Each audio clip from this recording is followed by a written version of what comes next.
Sugar 300 ആയാലും 400 ആയാലും നമുക്ക് റിവേഴ്സ് ചെയ്ത് തിരിച്ചു കൊണ്ടുവരാം. അതുപോലെ തന്നെ നിങ്ങൾക്ക് മരുന്നില്ലാതെയും ഷുഗർ നിയന്ത്രിക്കാൻ കഴിയും. ഇന്ന് ഞാനിവിടെ പറയാൻ പോകുന്നത് പ്രമേഹ രോഗികൾക്ക് എങ്ങനെയാണ് മരുന്നില്ലാതെ അല്ലെങ്കിൽ ഷുഗർ തിരിച്ച് റിവേഴ്സ് ചെയ്ത് കൊണ്ടുവരാനായിട്ട് കഴിയുന്നത്, അതിനായിട്ട് നമ്മളിവിടെ എന്തൊക്കെയാണ് ചെയ്യുന്നത് എന്നുള്ളതിൻ്റെ എക്സ്പ്ലനേഷൻസ് ആണ്. നിങ്ങളും ഇതുപോലെ ചെയ്യുകയാണെങ്കിൽ ഉറപ്പായും ഒരു റിസൾട്ട് നിങ്ങൾക്ക് കിട്ടുന്നതായിരിക്കും.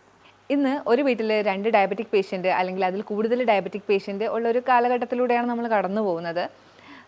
ഇതിലെനിക്ക് ആദ്യം തന്നെ പറയാനുള്ളത്, ഡയബറ്റീസ് എന്ന് പറയുന്നത് ഒരു മാറാ രോഗമൊന്നുമല്ല, ഇതൊരു ജീവിതശൈലി രോഗമാണ്. നമ്മൾ ദൈനംദിനം പ്രവർത്തിച്ച് വരുന്നതിലുള്ള മിസ്റ്റേക്കുകൾ കാരണമാണ് നമുക്ക് ഇത്തരം അസുഖം വരുന്നത്.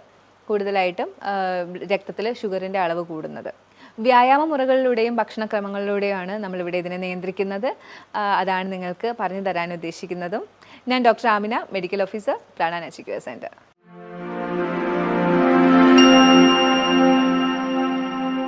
ആദ്യമായി തന്നെ പറയാനുള്ളത്, പഞ്ചസാരയുടെ ഉപയോഗം പൂർണ്ണമായിട്ടും ഒഴിവാക്കുക. അതുപോലെ തന്നെ നിങ്ങൾ നല്ല അന്നജം, അതായത് കോംപ്ലക്സ് കാർബോഹൈഡ്രേറ്റ്, ഇപ്പം നിങ്ങൾ കൂടുതലായിട്ടും കേട്ട് മനസ്സിലാക്കി വരുന്ന ഒന്നാണ്. അതായത് പെട്ടെന്ന് ഷുഗർ, ഗ്ലൂക്കോസ് ബ്ലഡിലേക്ക് എടുക്കാത്ത തരത്തിലുള്ള കാർബോഹൈഡ്രേറ്റ്, മില്ലറ്റ്, ചാമ, തിന, ചോളം, ഇതൊക്കെ ഇതിലാണ് വരുന്നത്. ഫ്രൂട്ട്സ്, വെജിറ്റബിൾസ് ഒക്കെ ഇതിനകത്ത് വരുന്നുണ്ട്. ഭക്ഷണത്തിൽ കൂടുതലായിട്ട് ഫൈബർ കണ്ടൻറ്റുള്ള ഭക്ഷണങ്ങൾ നിങ്ങൾ കഴിക്കാനായിട്ട് ശ്രദ്ധിക്കുക.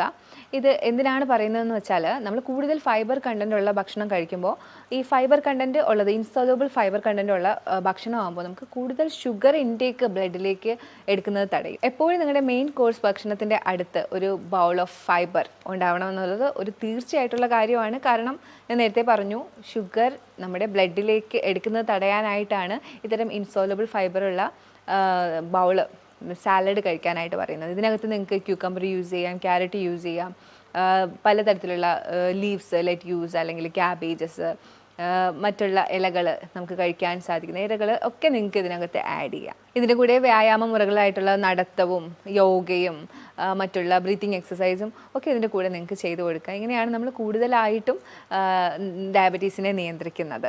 ഒരു ഡയബറ്റിക് പേഷ്യൻ്റ് എപ്പോഴും ചെറിയ അളവിലുള്ള ഭക്ഷണം കൂടുതൽ സമയങ്ങളിലായിട്ട് കഴിക്കുക. ഒരു 7 ടൈമൊക്കെ നിങ്ങൾക്ക് കഴിക്കാം, പക്ഷേ ഈ കഴിക്കുന്ന സമയത്ത് ചെറിയ അളവിലുള്ള ഭക്ഷണങ്ങളായിരിക്കണം കഴിക്കേണ്ടത്.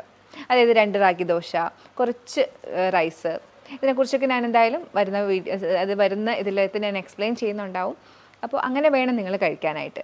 അതുപോലെ തന്നെ ബാലൻസ് ചെയ്തിട്ട് കഴിക്കുക. പ്രോട്ടീൻ ഉണ്ടാവണം, ഫൈബർ ഉണ്ടാവണം, അന്നജം ഉണ്ടാവണം, നല്ല ഫാറ്റ് ഉണ്ടാവണം. ഇതെല്ലാം അടങ്ങിയ ഒരു പ്ലേറ്റ് വേണം ഒരു ഡയബറ്റിക് പേഷ്യൻ്റ് കഴിക്കാനായിട്ട്. ഡയബറ്റിക് പേഷ്യൻ്റ് എന്താണ് രാവിലെ കഴിക്കേണ്ടത് എന്നുള്ളൊരു ക്വസ്റ്റ്യൻ ഉണ്ടാവും. എന്ത് നമ്മൾ രാവിലെ കഴിക്കണം, എന്ത് ഉച്ചയ്ക്ക് കഴിക്കണം, എന്ത് വൈകിട്ട് കഴിക്കണം. എപ്പോഴും രാവിലെ നിങ്ങൾ എനർജറ്റിക് ആയിട്ടുള്ള ഭക്ഷണം കഴിക്കുക. അത് ആരായാലും എനർജറ്റിക് ആയിട്ട് കഴിക്കണം. ഡയബറ്റിക് പേഷ്യൻ്റ് എന്തായാലും എനർജറ്റിക് ആയിട്ട് തന്നെ കഴിക്കണം. അപ്പോൾ അന്നജവും പ്രോട്ടീനും കൂടുതൽ അടങ്ങിയിട്ടുള്ള ഭക്ഷണം കഴിക്കാനായിട്ട് ശ്രദ്ധിക്കുക. അതിൽ തന്നെ അന്നജം കോംപ്ലക്സ് സെലക്ട് ചെയ്യുക. റാഗി, ചാമ, മില്ലറ്റ് അങ്ങനെയുള്ളവ ചൂസ് ചെയ്യുക. അതിൻ്റെ കൂട്ടത്തിൽ നിങ്ങൾക്ക് പ്രോട്ടീനായിട്ട് ദാലോ, പയറോ അല്ലെങ്കിൽ ചനയോ എന്തെങ്കിലും എടുക്കാം, മുട്ട എടുക്കാം. നിങ്ങൾക്ക് നോൺ വെജ് യൂസ് ചെയ്യാൻ കുഴപ്പമില്ലാത്തവരാണെങ്കിൽ നോൺ വെജ് യൂസ് ചെയ്യാം. അപ്പോൾ എപ്പോഴും പ്രിപ്പറേഷനിൽ ശ്രദ്ധിക്കുക. അതിനെ കൂടുതൽ മോശമാക്കാത്ത രീതിയിൽ എരിവും പുളിയും ഒക്കെ കൂട്ടി ആക്കാതിരിക്കുക. ഡയബറ്റിക് പേഷ്യൻസ് ചായ കുടിക്കാമോ എന്നുള്ളത് കേരളത്തിൽ ഒരു വലിയ ക്വസ്റ്റ്യൻ തന്നെയാണ്. നമ്മൾ കൂടുതലും ചായ പ്രേമികളാണ്. ചായ കുടിക്കാമോ എന്ന ക്വസ്റ്റ്യത്തിനുപരി ഡയബറ്റിക് പേഷ്യൻസ് ചായ കുടിക്കുന്നത്, ഞാൻ ചായ കുടിക്കാറുണ്ട്, മധുരം ഇടാതെയാണ് ഞാൻ ചായ കുടിക്കുന്നതെന്ന് പറയും. പക്ഷേ അതിൻ്റെ കൂടെ ഒരു ബിസ്ക്കറ്റ് ഉണ്ടാവും. അപ്പോൾ ദയവ് ചെയ്ത് ഡയബറ്റിക് പേഷ്യൻസ് ഇത്തരം ശീലങ്ങൾ, നിങ്ങൾ ബിസ്ക്കറ്റ് അതുപോലുള്ള സാധനങ്ങൾ അങ്ങ് ഒഴിവാക്കുക. അതുപോലെ തന്നെ നിങ്ങൾ ചായ, അതിനകത്ത് വരുന്നത്, ഇപ്പം നിങ്ങൾക്ക് ചായ മധുരം ഇടാത്ത ചായയല്ലേ, അപ്പോൾ ഒരു ചായ കുടിക്കാമെന്ന് വിചാരിക്കും. പക്ഷേ അതിനകത്ത് വരുന്ന തേയിലയ്ക്കകത്ത് ഉള്ളൊരു പ്രോപ്പർട്ടി എന്ന് പറയുന്നത് നമ്മുടെ ബ്ലഡിനെ കോൺസെൻട്രേറ്റ് ആക്കും. അപ്പോൾ ഇങ്ങനെ കോൺസെൻട്രേറ്റ് ആക്കുമ്പോഴത്തേക്കും നമുക്ക് ഷുഗറിൻ്റെ ആ ഒരു ഹൈപ്പ് കൂടും ബ്ലഡിൽ. അങ്ങനെയാണ് ചായ നെഗറ്റീവായിട്ട് ബാധിക്കുന്നത്. അപ്പോൾ ഡയബറ്റിക് പേഷ്യൻ്റ് സത്യം പറഞ്ഞാൽ ചായ അങ്ങ് അവോയ്ഡ് ചെയ്യുന്നതാണ് നല്ലത്. കാരണം എന്തിനാണ് അങ്ങനെ ഒരു കാര്യം? അതിന് പകരം നിങ്ങൾക്ക് ഹെർബൽ ടീയോ അല്ലെങ്കിൽ പച്ചക്കറിയുടെ ജ്യൂസുകൾ, അതെങ്ങനെ പറയാൻ കാര്യം കാലറി റെസ്ട്രിക്റ്റ് ചെയ്യാനായിട്ടാണ്. ഹെർബൽ ടീക്കകത്ത് നിങ്ങൾക്ക് സിന്നമണോ, അതായത് കറുവപ്പട്ട ഇട്ടിട്ടോ ഇഞ്ചി ഇട്ടിട്ടോ എന്തെങ്കിലുമൊക്കെ, ശംഖുപുഷ്പം, തുളസിയില അങ്ങനെയുള്ളതൊക്കെ ചേർത്തിട്ടുള്ള ഹെർബൽ ടീ നിങ്ങൾക്ക് ഓപ്റ്റ് ചെയ്യാം. അതുപോലെ തന്നെ നിങ്ങൾക്ക് കുമ്പളനീര്, കുക്കുംബറിൻ്റെ നീര്, ക്യാരറ്റ്, അങ്ങനെ പലതും, അല്ലെങ്കിൽ ഇലകളുടെ ജ്യൂസ് ഒക്കെ നിങ്ങൾക്ക് ഓപ്റ്റ് ചെയ്യാം. ഇതിൻ്റെ കൂട്ടത്തിൽ കുറച്ച് നട്ട്സ് സോക്ക് ചെയ്ത് രാവിലെ കഴിക്കുന്നത് വൈകിട്ട് കഴിക്കുന്നതും വളരെ നല്ലതാണ്. അപ്പോൾ ഇത്രയൊക്കെ കഷ്ടപ്പെട്ട് നമ്മൾ ഈ ഡയബറ്റീസിനെ നിയന്ത്രിക്കേണ്ടതുണ്ടോ എന്നുള്ളൊരു ക്വസ്റ്റ്യൻ വരുന്നുണ്ട്. ഈ ഇത്രയും നമ്മൾ ചായ അവോയ്ഡ് ചെയ്യുന്നു, മധുരം അവോയ്ഡ് ചെയ്യുന്നു, ഒന്നുമില്ല എന്നുള്ളൊരു ഫീലുണ്ട്. നമുക്കൊരു പൊതുവേ ഉള്ളൊരു സംസാരമുണ്ട്, ഡയബറ്റീസ് രോഗികൾ ഈ മരുന്ന് കഴിച്ചിട്ടാണ് അവരുടെ ഓർഗൻസൊക്കെ നശിച്ചു പോകുന്നതെന്ന്. സത്യം പറഞ്ഞാൽ അതിന് വ്യക്തമായിട്ടുള്ള സ്റ്റഡി ഇല്ല. ഡയബറ്റീസ് രോഗികൾ സത്യം പറഞ്ഞാൽ അവർ ഡയബറ്റീസ് നിയന്ത്രിക്കാത്തത് കാരണമാണ് അവർക്ക് അവയവങ്ങൾക്ക് പ്രശ്നം വരുന്നത്. നമുക്കിത് കൃത്യമായിട്ട് ഞാനിത് പറഞ്ഞു തരാം. ഡയബറ്റീസ് ഉണ്ടാകുമ്പോൾ നമുക്ക് ക്രമാതീതമായി വർദ്ധിച്ചു വരുമ്പോൾ നമ്മൾ ടാബ്ലറ്റ്സ് യൂസ് ചെയ്യും. അലോപ്പതി ഡോക്ടേഴ്സിൻ്റെ അടുത്ത് പോയി ടാബ്ലറ്റ്സ് യൂസ് ചെയ്യും. അറ്റ് ദ സെയിം ടൈം നിങ്ങൾ ഭക്ഷണം നിയന്ത്രിക്കില്ല. കാരണം നമ്മൾ ടാബ്ലറ്റ് കഴിക്കുമല്ലേ, ഭക്ഷണം നിയന്ത്രിക്കില്ല. ഇപ്പോൾ രാവിലെ എടുക്കുന്ന ടാബ്ലറ്റ് അല്ലെങ്കിൽ വൈകിട്ട് എടുക്കുന്ന ടാബ്ലറ്റ്, അതിനിടയിലുള്ള സമയത്ത് നിങ്ങൾക്ക് ഷുഗർ ഹൈക്ക് ഉണ്ടാവും നമ്മുടെ ബ്ലഡിൽ. ആ സമയങ്ങളിൽ അങ്ങനെ ഓരോ ദിവസവും ഷുഗർ ഹൈക്ക് ഉണ്ടാവുന്ന സമയമുണ്ട് ബ്ലഡിൽ. അങ്ങനെ ഓരോ ദിവസവും കടന്നു പോയി കാലക്രമേണ നിങ്ങളുടെ ഓരോ രക്തക്കുഴലുകൾക്കും ചെറിയ ചെറിയ ക്ഷതങ്ങളുണ്ടാവും. അതുപോലെ തന്നെ നെർവസ് സിസ്റ്റത്തിന് ക്ഷതങ്ങളുണ്ടാവും. അനിയന്ത്രിതമായ ഈ ഒരു ഷുഗർ കാരണമാണ് നിങ്ങളുടെ അവയവങ്ങൾക്ക് പ്രശ്നം ഉണ്ടാകുന്നത്. അല്ലാതെ ഒരിക്കലും അലോപ്പതി മരുന്ന് കഴിച്ചത് കൊണ്ട് മാത്രമല്ല നിങ്ങൾക്ക് ഇത്രയും പ്രശ്നം ഉണ്ടാവുന്നത്. അതുകൊണ്ട് തന്നെ ഷുഗർ നിയന്ത്രിക്കുന്നത് അത്രയും അത്യാവശ്യമാണ്. കാലക്രമേണ നമുക്ക് നഷ്ടപ്പെടുന്നത് ചെറിയ അവയവങ്ങളല്ല. ഞാൻ പറഞ്ഞു തരാം. Diabetic neuropathy, diabetic nephropathy, diabetic retinopathy, ഇത്തരം കാര്യങ്ങളാണ്. അതായത് നെർവസ് സിസ്റ്റം റിലേറ്റഡ് ആയിട്ടുള്ള കാലിൽ തരിപ്പ്, മരവിപ്പ് അനുഭവപ്പെടുക എന്ന് ഡയബറ്റിക് പേഷ്യൻസ് പറയും. അപ്പോഴേ പറയാം അത് കുറേ നാളായില്ലേ മരുന്ന് കഴിക്കുന്നു. ഒരിക്കലുമല്ല, കുറേ നാളായി മരുന്ന് കഴിക്കുന്നതിനൊപ്പം നിങ്ങൾ അനിയന്ത്രിതമായിട്ട് ഷുഗർ കൊണ്ടുപോയി എന്നുള്ളതാണ്. ഇനി അടുത്ത കാര്യം, ഡയബറ്റിക് ന്യൂറോപ്പതി, കണ്ണിന് പ്രശ്നം വരും. ഷുഗറുള്ള പേഷ്യൻസിന് പെട്ടെന്ന് കണ്ണിന് പ്രശ്നങ്ങൾ വരും. അതും ഇതേ കാരണമാണ്. കൂടുതലായിട്ട് ബ്ലഡിൽ ഷുഗർ കൂടി നിൽക്കുന്ന, ഒരു ദിവസത്തിൽ ഒരു നേരം അല്ലെങ്കിൽ 2 നേരം ഇത്തരത്തിൽ കൂടുന്നുണ്ട് മരുന്ന് കഴിച്ചിട്ടും. കാരണം നമ്മൾ അനിയന്ത്രിതമായിട്ടാണ് കൊണ്ടുപോകുന്നത്. അടുത്തത് കിഡ്നിക്ക്, അതായത് കിഡ്നിക്ക് തകരാറ് മരുന്ന് കഴിച്ച് വരുന്നെന്ന് പറയുന്നത്. പക്ഷേ ഡയബറ്റിക് പേഷ്യൻ്റ് മരുന്ന് കഴിച്ചില്ലെങ്കിൽ കൂടി അനിയന്ത്രിതമായി പോകുന്നുണ്ടെങ്കിൽ കിഡ്നിക്ക് പ്രശ്നം വരും. കാരണം ഷുഗർ കൂടുതൽ വരുന്നു, അത് ബ്ലഡ് വെസലുകളെ ബാധിക്കുന്നു, അങ്ങനെ നിങ്ങൾക്ക് തകരാറ് സംഭവിക്കുന്നു. അപ്പോൾ ഷുഗർ വന്നിട്ട് മരുന്നൊന്നും കഴിക്കുന്നില്ല എന്ന് ഉള്ളതിലല്ല ഒരിക്കലും കാര്യം, അത് നിയന്ത്രിക്കുന്നുണ്ട് എന്ന് പറയുന്നതിലാണ് കാര്യം. ഇനി നമുക്ക് ഉച്ചഭക്ഷണത്തിനെ കുറിച്ച് പറയാം. ഷുഗർ പേഷ്യൻസ് എങ്ങനെയാണ് ഉച്ചഭക്ഷണം കഴിക്കേണ്ടത്? നമ്മളിവിടെ ഒരു ബൗള് റൈസ്, ഒരു ചെറിയ ബൗള് റൈസ്, അതേ ബൗളിൽ 2 ബൗള് വെജിറ്റബിൾസ്, അതുപോലെ തന്നെ കുറച്ച് പ്രോട്ടീൻ, അതുപോലെ തന്നെ കുറച്ച് ഫാറ്റ്, നല്ല ഫാറ്റായിട്ട് തൈര് അല്ലെങ്കിൽ കോക്കനട്ട് ചട്നിയാണ് കൊടുക്കുന്നത്. കാർബോഹൈഡ്രേറ്റ് ആയിട്ട് നമ്മൾ കൊടുക്കുന്നത് ഒന്നുകിൽ ബ്രൗൺ റൈസ് ആയിരിക്കും അല്ലെങ്കിൽ മില്ലറ്റ് ആയിരിക്കും. വെജിറ്റബിൾസ് കൂടുതലായിട്ടും ഉപയോഗിക്കുന്നത് ബോട്ടിൽ ഗാർഡ് വെറൈറ്റീസ് ആയിരിക്കും. അതായത് നമ്മുടെ ഗാർഡ് വെറൈറ്റീസ്, കുക്കുംബർ, പിന്നെ ഈ പടവലങ്ങ, കുമ്പളങ്ങ, അങ്ങനെ വാട്ടർ കണ്ടൻ്റ് ഉള്ളത്. പിന്നെ കായ വളരെ നല്ലതാണ്. അതുപോലെ തന്നെ ബീൻസ്, ഒത്തിരി നാരുള്ളതാണ് ഇതിന് വേണ്ടത്. ബ്രോക്കലീസ്, ക്യാരറ്റ്സ്, ഇതൊക്കെ നമുക്ക് ഇതിനകത്ത് ഉൾപ്പെടുത്തി കൊടുക്കാം. എപ്പോഴും ബാലൻസ്ഡ് ആയിട്ടുള്ളൊരു പ്ലേറ്റ് തന്നെ എടുക്കാനായിട്ട് ശ്രദ്ധിക്കുക. ഇത്തരം ബാലൻസിൽ പോകുമ്പോൾ നിങ്ങൾക്ക് കിട്ടുന്നതെന്ന് പറഞ്ഞാൽ, നേരത്തെ ഞാൻ പറഞ്ഞു, ഫൈബർ കൂടുതൽ കഴിക്കുന്നതോടുകൂടി നിങ്ങൾക്ക് നിങ്ങളുടെ ഷുഗർ കണ്ടൻറ്റ് ബ്ലഡിലേക്ക് അബ്സോർബ് ചെയ്യുന്നത് കുറയും. ഇങ്ങനെയാണ് നിങ്ങൾക്ക് ഷുഗർ കൺട്രോൾ ആവുന്നത്. ഇനി ഷുഗർ പേഷ്യൻസ് ഡിന്നർ എങ്ങനെ കഴിക്കണം എന്നായിരിക്കും അടുത്ത ക്വസ്റ്റ്യൻ. അതിന് മുമ്പ് ഞാൻ പറയുകയാണ്, ഡിന്നർ അല്ലെങ്കിൽ ഉച്ചഭക്ഷണം, രാവിലത്തെ ഭക്ഷണമൊക്കെ ഞാൻ പറഞ്ഞു. അപ്പോഴും ഞാൻ പറഞ്ഞു നിങ്ങൾ കുറഞ്ഞ ക്വാണ്ടിറ്റിയിൽ വേണം കഴിക്കാമെന്ന് പറഞ്ഞിട്ടുണ്ട്. അപ്പോൾ ഈ കുറഞ്ഞ ക്വാണ്ടിറ്റിയിൽ കഴിക്കാൻ വേണ്ടി ഇടയ്ക്ക് ഒരു ലഘു ഭക്ഷണം, അതായത് മിഡ് മോർണിംഗ്, മിഡ് നൂൺ, നമ്മുടെ ഈവനിങ്, അങ്ങനെ ഒരു പദ്ധതി നിങ്ങൾ എപ്പോഴും വെക്കാൻ നോക്കണം. അപ്പം മിഡ് മോർണിംഗ് ആയിട്ട് എപ്പോഴും ബട്ടർ മിൽക്കോ അല്ലെങ്കിൽ ഒരു ചെറിയ സ്മൂതി, ഒത്തിരി നട്ട്സും ഒരു ബേസായിട്ട് അധികം ഷുഗർ ഇല്ലാത്തൊരു ഫ്രൂട്ട്, കോക്കനട്ട് മിൽക്ക് ഒക്കെ ചേർത്തിട്ടുള്ളൊരു സ്മൂതിയോ ഒക്കെ നിങ്ങൾക്ക് ഓപ്റ്റ് ചെയ്യാം. ഉച്ചയ്ക്ക് ശേഷമാണെങ്കിൽ ഒരു ജ്യൂസോ, ഒരു കുക്കുംബർ ജ്യൂസോ എന്തെങ്കിലും ഉച്ചയ്ക്കത്തെ ഭക്ഷണത്തിന് ശേഷം, അതായത് വൈകിട്ട് നമ്മളൊരു ചായ ടൈം ഉണ്ടല്ലോ, ഒരു 5 മണി, അതിനിടയ്ക്ക് നിങ്ങളത് കഴിക്കണം. അതുപോലെ തന്നെ ഈ ചായ ടൈമിൽ നിങ്ങളൊരു ഹെർബൽ ടീയും കുറച്ച് നട്ട്സും ഒക്കെ കഴിക്കാനായിട്ട് ശ്രദ്ധിക്കണം. നമുക്ക് ഒരുപാട് എനർജി വേണം, കാരണം ഡയബറ്റിക് ആണ്. അപ്പോൾ നമുക്ക് മസിൽ വേസ്റ്റിംഗ് ഒക്കെ ഉണ്ടാകും. അപ്പോൾ നമുക്ക് ഒത്തിരി എനർജി വേണ്ട ആൾക്കാരാണ്. അറ്റ് ദ സെയിം ടൈം നമുക്ക് ഷുഗറും കൺട്രോൾ ചെയ്യണം. അതുകൊണ്ടാണ് എപ്പോഴും പറയുന്നത് ചെറിയ ചെറിയ ഇടവേളകളിൽ ചെറിയ ക്വാണ്ടിറ്റിയിൽ ഭക്ഷണം കഴിക്കണം എന്ന്. ഡിന്നറിനെ കുറിച്ച് പറയുകയാണെങ്കിൽ എപ്പോഴും പ്രോട്ടീൻ റിച്ച് ആയിട്ടുള്ള ഫാറ്റ് കുറഞ്ഞ ഭക്ഷണമാണ് ഡിന്നറായിട്ട് ഓപ്റ്റ് ചെയ്യാനുള്ളത്. നമുക്ക് എല്ലാവർക്കും അറിയാം, രാത്രിയാണ്, നമ്മൾ പണ്ട് മുതലേ കേൾക്കുന്നതാണ്, രാത്രിയാണ് വളർച്ച, രാത്രിയാണ് നമ്മുടെ അവയവങ്ങളൊക്കെ ഡീടോക്സിഫൈ ചെയ്യുന്നത് എന്നൊക്കെ നമ്മൾ കേൾക്കാറുണ്ട്. അപ്പോൾ രാത്രിക്ക് കിടക്കുന്നതിന് മുമ്പ് നമ്മൾ നല്ല പ്രോട്ടീൻ അടങ്ങിയിട്ടുള്ള ഭക്ഷണം കഴിക്കണം. അത് നമുക്ക് മസിൽ മാസ് കൂടാനായിട്ടാണ്. നമുക്ക് എല്ലാവർക്കും അറിയാം, ഷുഗർ പേഷ്യൻസിന്, ഡയബറ്റിക് പേഷ്യൻസിന്, പ്രമേഹ രോഗികൾക്ക് ഇങ്ങനെ മസിൽ വേസ്റ്റിംഗ് ഉണ്ടാവും, അവരുടെ മസിൽസിന് ബലക്ഷയം ഉണ്ടാവും. അപ്പോൾ ഈ രാത്രി കൂടുതൽ പ്രോട്ടീൻസ് കഴിച്ചു കഴിഞ്ഞാൽ നമ്മുടെ ഈ ഒരു ബലക്ഷയത്തിന് ഒരു കുറവുണ്ടാവും, നമ്മുടെ മസിലിൻ്റെ ബലക്ഷയത്തിന് ഒരു കുറവുണ്ടാവും. അപ്പോൾ കൂടുതലായിട്ടും പ്രോട്ടീനായിട്ട് നിങ്ങൾക്ക് പയറോ ചനയോ ദാലോ അല്ലെങ്കിൽ മുട്ടയോ ഇറച്ചി കഴിക്കുന്നവരാണെങ്കിൽ അങ്ങനെയോ, നേരത്തെ പറഞ്ഞ പോലെ അതിനെ നിങ്ങൾ കൂടുതൽ വഷളാക്കാതിരിക്കുക, നല്ല രീതിയിൽ കുക്ക് ചെയ്യുക, ഒരുപാട് ഡീപ്പ് ഫ്രൈ ചെയ്യാതെ ഒത്തിരി സ്പൈസി ആയിട്ട് അങ്ങനെയൊന്നും കഴിക്കാതിരിക്കുക, നല്ല നമ്മുടെ വയറ്റിന് ചേരുന്ന രീതിയിൽ പ്രിപ്പയർ ചെയ്ത് കഴിക്കുക. അതുപോലെ തന്നെ രാത്രിയിൽ നിങ്ങൾക്ക് കഴിക്കാൻ പാടില്ല എന്ന് പറയാനുള്ളത് തൈര്, കാരണം കൊഴുപ്പ് അടങ്ങിയിട്ടുള്ളത് നിങ്ങൾ കഴിക്കുവാണെങ്കിൽ ഇൻസുലിൻ്റെ പ്രവർത്തനം നടക്കില്ല. അതുപോലെ തന്നെ നിങ്ങൾ ഡീപ്പ് ഫ്രൈഡ് ആയിട്ടുള്ളതൊന്നും കഴിക്കാതിരിക്കുക രാത്രി.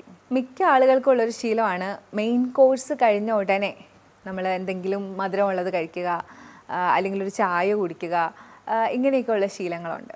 അപ്പോൾ ഇത് ചെറുപ്പകാലത്താണെങ്കിൽ വലിയ പ്രശ്നമില്ല. നമ്മളൊരു പ്രായം കഴിഞ്ഞു കഴിഞ്ഞാൽ ഇങ്ങനത്തെ ശീലങ്ങൾ വെക്കുമ്പോൾ നമുക്ക് ഉണ്ടാവുന്നത്, നമ്മളൊരു ഭക്ഷണം മെയിൻ കോഴ്സ് കഴിഞ്ഞതിന് ശേഷം ഇങ്ങനെ കഴിക്കുകയാണെങ്കിൽ അതിലുള്ള ടോക്സിസിറ്റീസ് പെട്ടെന്ന് അബ്സോർബ് ചെയ്യും, അത് ഏതായാലും. അപ്പോൾ ഇപ്പോൾ ഷുഗർ ആണെങ്കിൽ പോലും, ഫ്രക്ടോസ് ആണെങ്കിൽ പോലും ഏറ്റവും പെട്ടെന്ന്, ഇപ്പോൾ ഷുഗർ നമ്മളിപ്പം പഴവർഗ്ഗങ്ങളാണ് കഴിക്കുന്നതെങ്കിൽ അത് പെട്ടെന്ന് അബ്സോർബ് ചെയ്യുന്ന ഒരവസ്ഥയാണ്. ചായ ആണെങ്കിൽ ചായയിലുള്ള ആ ഒരു ഘടകങ്ങളൊക്കെ പെട്ടെന്ന് അബ്സോർബ് ചെയ്യും. അപ്പോൾ ഇത്തരത്തിലുള്ള ശീലങ്ങൾ, അത് കഴിച്ച ഉടനെ ഉള്ള ഒരു ലഘു ഭക്ഷണം അതിൻ്റെ കൂടെ കഴിക്കുന്നത് ഒഴിവാക്കുക. ഭക്ഷണത്തിന് ശേഷമുള്ള ഈ ഫ്രൂട്ട്സ് ആയാലും ചായ ആയാലും എടുക്കുന്ന രീതിയെക്കുറിച്ച് പറയുമ്പോൾ എനിക്ക് ഓർമ്മ വരുന്നത്, എനിക്ക് പരിചയമുള്ള ഒരാൾ ഒരുപാട് നാൾ ഇവർ ഭക്ഷണത്തിന് ശേഷം ഫ്രൂട്ട്സ് കഴിക്കുമായിരുന്നു. ഒത്തിരി ഹെൽത്തി ആണെന്ന് നമ്മളൊക്കെ ഒരുപാട് നാൾ വിശ്വസിച്ചിരുന്നതാണ്, ഇപ്പോൾ മാറി മാറി വരുന്നുണ്ട്. ഭക്ഷണത്തിന് ശേഷം ഇവർ ഫ്രൂട്ട്സ് കഴിക്കും. അങ്ങനെ ഒരുപാട് നാളുകൾ അങ്ങനെ കഴിച്ച് വന്ന ഒരിക്കൽ അസഹനീയമായ വയറുവേദനയാണ് ഇദ്ദേഹത്തിന്. അങ്ങനെ സഹിക്കാൻ പറ്റാതെ ഹോസ്പിറ്റലിൽ പോകുമ്പോൾ അവരൊരു ടാബ്ലറ്റ് കൊടുക്കും, അപ്പോൾ ആ വേദന കുറയും. വീണ്ടും ഇത് തന്നെയാണ്, വീണ്ടും ഇങ്ങനെ വേദന വരുന്നുണ്ട്. അങ്ങനെ അവർ കേരളത്തിലേക്ക് വരികയും ഒരു പ്രകൃതി ചികിത്സാലയത്തിൽ പോവുകയും ചെയ്തു. അവർ ക്രമം പറഞ്ഞു കൊടുത്തു എങ്ങനെയാണ് കഴിക്കേണ്ടത്. അതുപോലെ തന്നെ 10 ദിവസത്തെ ട്രീറ്റ്മെൻ്റ് ആണല്ലോ, ആ സമയത്ത് ക്രമത്തിൽ കഴിച്ചപ്പോൾ ഇദ്ദേഹത്തിൻ്റെ വേദനയൊക്കെ മാറി. അപ്പോൾ ഈ ഫുഡിൻ്റെ ക്രമം അത്രയധികം ഇമ്പോർട്ടൻ്റ് ആണ്. ഒരിക്കലും നിങ്ങളൊരു മെയിൻ കോഴ്സ് കഴിഞ്ഞിട്ട് ഇത്തരം ലഘു ഭക്ഷണങ്ങൾ, അതായത് ഫ്രൂട്ട്സ് അല്ലെങ്കിൽ ചായ അല്ലെങ്കിൽ മധുരങ്ങൾ കഴിക്കാതിരിക്കുക. അത് നിങ്ങളെ ഒത്തിരി എഫക്റ്റ് ചെയ്യും. ആദ്യമാണ് നിങ്ങൾ ഇത്തരം ഫ്രൂട്ട് അല്ലെങ്കിൽ റോ ഒക്കെ കഴിക്കാനുള്ളത്. പിന്നീട് നിങ്ങൾ അന്നജവും പ്രോട്ടീനും ഒക്കെ കഴിക്കുക. പതുക്കെ പതുക്കെ കൂടി വരുന്ന രീതിയിലാണ് നിങ്ങൾ കഴിക്കേണ്ടിയുള്ളത്. അപ്പോൾ അതൊരിക്കലും നിങ്ങൾ റിവേഴ്സ് ചെയ്ത് കഴിക്കാതിരിക്കുക. കൂടുതൽ ആളുകൾക്കുള്ളൊരു സംശയമാണ്, അല്ലെങ്കിൽ മാൽ പ്രാക്ടീസ് ചെയ്തുകൊണ്ടിരിക്കുന്ന ഒരു കാര്യമാണ് ഫ്രൂട്ട്സ് കൂടുതൽ കഴിക്കുക. ഫ്രൂട്ട്സിനകത്ത് ഫ്രക്ടോസ് അല്ലേ എന്നുള്ളൊരു രീതിയിൽ, ഫ്രക്ടോസ് അതിന് ഗ്ലൂക്കോസ് അല്ലല്ലോ, ഗ്ലൂക്കോസ് കൂടുന്നതല്ലേ പ്രശ്നം. ഈ ഫ്രക്ടോസ് എന്ന് പറയുന്നത് ഗ്ലൂക്കോസിൻ്റെ ഒരു ഭാഗമാണ്, അതുപോലെയുള്ളതാണ്. അത് വിഘടിച്ച് കഴിഞ്ഞാൽ ഗ്ലൂക്കോസ് തന്നെയാണ് ആവുന്നത്. അപ്പോൾ ഫ്രക്ടോസ് കൂടുതൽ അളവ് നമ്മുടെ ഉള്ളിലെത്തിക്കഴിഞ്ഞാൽ അത് ഗ്ലൂക്കോസായിട്ട് തന്നെയാണ് മാറുന്നത്. അതായത് ഞാൻ എപ്പോഴും പറയും, അമിതമായാൽ അമൃതും വിഷം. എല്ലാവരും ചോദിക്കും അത് കഴിക്കാവോ, ഇത് കഴിക്കാവോ? എല്ലാത്തിനും ഒരു ബാലൻസ് വേണം. നമ്മൾ ചെറിയ കുട്ടികളല്ല, നമുക്ക് പ്രായമായി. അപ്പോൾ എന്ത് ഉള്ളിൽ ചെന്നാലും അതിനെ സ്റ്റോർ ചെയ്ത് വെച്ച് കളയും നമ്മുടെ ബോഡി. അതുകൊണ്ട് തന്നെ ഫ്രക്ടോസ് ആണെങ്കിൽ പോലും നിങ്ങൾ അധികം കഴിക്കാതിരിക്കുക. ഇത് കോംപ്ലക്സ് കാർബോഹൈഡ്രേറ്റ് ആണ്, എന്നാൽ കൂടി നിങ്ങൾ ഒരുപാട് കഴിക്കാതിരിക്കുക. അതിൽ തന്നെ നിങ്ങൾക്ക് കൂടുതൽ ഷുഗർ കണ്ടൻ്റുള്ള മാങ്ങ, ചക്കപ്പഴം, അങ്ങനെയൊക്കെയുള്ളത്, ചിക്കു, ഇതൊക്കെ ഒഴിവാക്കുക. ആപ്പിളൊക്കെ നിങ്ങൾക്ക് കഴിക്കുക. അതിൽ തന്നെ ഗ്രീൻ ആപ്പിളാണ് ഏറ്റവും കുറവ് ഇതുള്ളത്, ഷുഗർ ഉള്ളത്. ആപ്പിൾ കഴിക്കാം, മുസംബീസ് കഴിക്കാം, ഗോവ വളരെ നല്ലതാണ്, നമ്മുടെ പേരക്ക, അതൊക്കെ ആണെങ്കിൽ നിങ്ങൾക്ക് ഓപ്റ്റ് ചെയ്യാം. അതുപോലെ തന്നെ നമ്മുടെ പേഷ്യൻസ് എപ്പോഴും ചോദിക്കുക, എന്താ നമുക്ക് മാത്രം ഫ്രൂട്ട് ജ്യൂസ് തരാതെ ഇങ്ങനെ വെജിറ്റബിൾ ജ്യൂസ് തരുന്നത്? നിങ്ങൾ ഹോൾ ഫ്രൂട്ട് കഴിച്ചോളൂ, നിങ്ങൾ ഫ്രൂട്ട് കട്ട് ചെയ്ത് കഴിച്ചോളൂ ഷുഗർ പേഷ്യൻസ്. ഒരിക്കലും ജ്യൂസാക്കി കുടിക്കാതിരിക്കാൻ ശ്രദ്ധിക്കുക. കാരണം ജ്യൂസാക്കി കുടിക്കുമ്പോൾ സംഭവിക്കുന്നത്, ഈ ജ്യൂസിൽ നിന്ന് ഡയറക്റ്റ് നിങ്ങൾക്ക് പെട്ടെന്ന് ഗ്ലൂക്കോസ് അബ്സോർബ് ചെയ്യും. അതിനകത്ത് പിന്നെ ഫൈബർ ഇല്ലല്ലോ. എന്നാൽ അറ്റ് ദ സെയിം ടൈം നിങ്ങളതൊരു ഹോൾ ഫ്രൂട്ടായിട്ടാണ് കഴിക്കുന്നതെങ്കിൽ ഫൈബർ കണ്ടൻറ്റ് കൂടിയുണ്ട്, അത് നിങ്ങളുടെ ഷുഗർ ഇൻടേക്ക് ബ്ലഡിലേക്ക് എടുക്കുന്നത് അങ്ങ് തടഞ്ഞോളും. പ്രമേഹ രോഗികൾ രാത്രിയിൽ എന്തൊക്കെ ചെയ്യാം? നമ്മളിപ്പോൾ എല്ലാവരും ഒത്തിരി ബിസിയാണ്. അപ്പോൾ ഇവർക്ക് രാത്രിയിൽ ചെയ്യാൻ പറ്റുന്ന കുറച്ച് കാര്യങ്ങളാണ് ഞാൻ പറയുന്നത്. ഒരു ബ്രിസ്ക് വാക്കൊക്കെ നടത്താം. അതുപോലെ തന്നെ ചെറിയ വ്യായാമ മുറകളൊക്കെ അവർക്ക് രാത്രി ചെയ്യാം. പിന്നീട് എനിക്ക് പറയാനുള്ളത് കുറച്ച് ട്രീറ്റ്മെൻറ്റുകളെ കുറിച്ചാണ്. അബ്ഡോമിനൽ പാക്ക്, അതിനുവേണ്ടി നിങ്ങൾ ചെയ്യേണ്ടത് ഒരു നീളമുള്ളൊരു തുണി, 4 മടക്ക് മടക്കാൻ പറ്റുന്ന ഒരു തുണി എടുത്ത് അതിനെ നനച്ച് പിഴിഞ്ഞെടുക്കുക, വെറ്റ് ചെയ്തെടുക്കുക. അതിനുശേഷം നിങ്ങളുടെ വയറിന് ചുറ്റും നിങ്ങൾ ചുറ്റുക. ഒരു 2-3 ചുറ്റാനുണ്ടാവും. അത് നിങ്ങളൊരു 20 മിനിറ്റ് വെച്ചിരിക്കുക. അപ്പോൾ ഒരു നനഞ്ഞ തുണി ചുറ്റുന്നത് കൊണ്ട് ഇപ്പോൾ എന്തുണ്ടാവാമെന്ന് നിങ്ങൾക്ക് സംശയം ഉണ്ടാവും. ഇതിൽ നമുക്കൊരു ഫിസിയോളജി വർക്ക് ചെയ്യുന്നുണ്ട്. അതായത് ഇത് കെട്ടുമ്പോൾ തന്നെ നിങ്ങൾക്കൊരു എക്സൈറ്റേഷൻ ഉണ്ടാവും ഈ ഓർഗൻസിനൊക്കെ. കുറച്ച് കഴിയുമ്പോഴത്തേക്കും നിങ്ങളുടെ നെർവ്സൊക്കെ റിലാക്സ് ആവും. ഈ എക്സൈറ്റേഷനും റിലാക്സേഷനും കിട്ടുന്നത് നിങ്ങളുടെ അബ്ഡോമിനൽ ഓർഗൻസിനൊക്കെ നല്ലതാണ്, കൂട്ടത്തിൽ നിങ്ങളുടെ പാൻക്രിയാസിനും നല്ലതാണ്. അതുപോലെ തന്നെ നിങ്ങൾക്ക് ചെയ്യാൻ പറ്റിയ വേറൊരു ട്രീറ്റ്മെൻറ്റാണ് ഹിപ്പ് ബാത്ത്.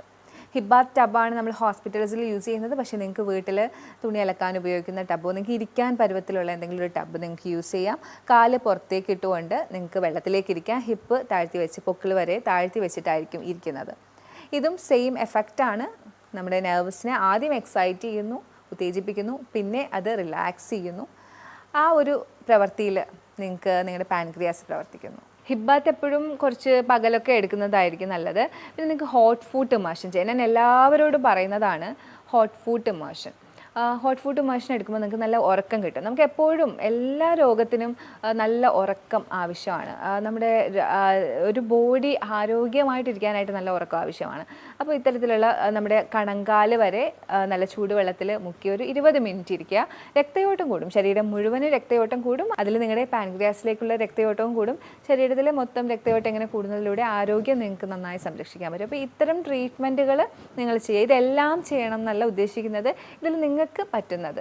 അതുപോലെ തന്നെ നിങ്ങൾക്ക് ഇത് ഒരു ഡോക്ടറിൻ്റെ സഹായത്തോടെ നിങ്ങൾക്ക് ഏതാണ് അനുയോജ്യമായത് എന്ന് ചോദിച്ച് മനസ്സിലാക്കി ചെയ്യുന്നതായിരിക്കും എപ്പോഴും കൂടുതൽ നല്ലത്. ഇനി പ്രമേഹ രോഗികൾക്ക് കൂടുതലായി നമ്മൾ സജസ്റ്റ് ചെയ്യുന്നൊരു കാര്യമുണ്ട്, ഹൈ ഇൻറ്റൻസിറ്റി ഇൻ്റർവെൽ ട്രെയിനിങ്. അതായത് കാർഡിയോ വർക്കൗട്ടാണ്. ഇതിനകത്ത് നിങ്ങൾ കൂടുതൽ running, machine workouts, jumping, rope വെച്ചിട്ടുള്ള ജമ്പിങ് ഒക്കെയാണ് ഉൾപ്പെടുന്നത്. കൂടുതൽ പെട്ടെന്ന് സ്വെറ്റ് ചെയ്യുന്ന രീതിയിലുള്ള വർക്കൗട്ട്സ് ആണ്. നിങ്ങളുടെ മസിൽസ് കൂടുതലായിട്ട് ഗ്രോ അപ്പ് ആവാൻ ഞാൻ നേരത്തെ പറഞ്ഞല്ലോ, മസിൽ വേസ്റ്റിംഗ് ആണ് ഡയബറ്റീസിൻ്റെ ഒരു അതിൽ വരുന്ന ഒരു സൈഡ് എഫക്റ്റ്, അല്ലെങ്കിൽ ഒരു റിസ്ക് ഫാക്ടറായിട്ട് എപ്പോഴും വരുന്നതാണ് മസിൽ വേസ്റ്റിംഗ്. അതായത് പേശികൾക്ക് ബലക്ഷയം വരും. അപ്പോൾ ഇത്തരം വർക്കൗട്ടുകൾ നിങ്ങളെ സഹായിക്കും. അതുപോലെ തന്നെ ഡയബറ്റീസിൽ തടി കൂടുന്നവരുണ്ട്, അവരുടെ തടി കുറയാനും ഇത് സഹായിക്കും. ഇനി ഡയബറ്റീസ് എപ്പോഴാണ് നമ്മൾ കൂടുതൽ ശ്രദ്ധിക്കേണ്ടത്? ഞാൻ ഓൾറെഡി പറഞ്ഞു, ഡയബറ്റീസ് എന്ന് പറയുന്നത് ശ്രദ്ധിച്ചേ മതിയാവുള്ളൂ. അത്രയും അപകടകാരിയാണ് ഡയബറ്റീസ്. ഡയബറ്റീസ് വന്നിട്ടുണ്ടോ അത് നിങ്ങൾ കൃത്യമായിട്ടുള്ള ചികിത്സയിലൂടെ തന്നെ നിങ്ങൾ പരിഹരിക്കണം. അതുപോലെ തന്നെ ഇപ്പം നിങ്ങൾ കൂടുതൽ ശ്രദ്ധിക്കേണ്ടത്, ഇപ്പോൾ ഡയബറ്റീസ് വന്നു നിങ്ങൾ ശ്രദ്ധിക്കുന്നുണ്ട്, അതിനിടയിൽ നിങ്ങൾക്ക് വരാൻ പറ്റുന്ന കുറച്ച് കാര്യങ്ങളാണ്. നിങ്ങൾക്ക് ഒത്തിരി ക്ഷീണം അനുഭവപ്പെടുക, വിശപ്പ് ഭയങ്കര കൂടുതലായിട്ട് അനുഭവപ്പെടുക, എപ്പോഴും യൂറിനേറ്റ് ചെയ്യാൻ തോന്നുക, അതുപോലെ തന്നെ നിങ്ങൾക്ക് വ്രണങ്ങളുണ്ടായാൽ അത് ഉണങ്ങാതെ വരിക. ഇത്തരം സാഹചര്യങ്ങളിൽ പിന്നെ നിങ്ങൾ വെയിറ്റ് ചെയ്യുകയേ ചെയ്യരുത്. നല്ല വിദഗ്ധമായ ഒരു ഡോക്ടറിനെ തന്നെ കണ്ട് നല്ലൊരു പരിഹാരം നിങ്ങൾ എന്തായാലും കൊണ്ടുവന്നിരിക്കണം. കാരണം കാല് മുറിച്ചു മാറ്റുന്ന രീതിയിലേക്കും ഒക്കെ അത് കൊണ്ടുപോകാം നിങ്ങളെ. അപ്പോൾ ഇതൊക്കെയാണ് ഇന്ന് എനിക്ക് പ്രമേഹത്തിനെ കുറിച്ച് പറയാനുള്ളത്. അപ്പോൾ പ്രമേഹ രോഗികൾ ഇത് കാണുന്നുണ്ടെങ്കിൽ ഉറപ്പായിട്ടും നിങ്ങൾ ഇത്തരം കാര്യങ്ങൾ, ഞാൻ പറഞ്ഞ കാര്യങ്ങളൊക്കെ നിങ്ങളൊന്ന് ഫോളോ ചെയ്ത് നോക്കുക. നിങ്ങൾക്ക് എന്തായാലും നല്ലൊരു റിസൾട്ട് തന്നെ ഇതിനകത്തുനിന്ന് കിട്ടും. നിങ്ങൾക്ക് ഇനി എന്തെങ്കിലുമൊക്കെ സംശയം ഉണ്ടെങ്കിൽ നമ്മുടെ നമ്പറിലേക്ക് വിളിക്കുക. മറ്റൊരു വീഡിയോ ആയിട്ട് നമുക്ക് വീണ്ടും കാണാം. Okay, by.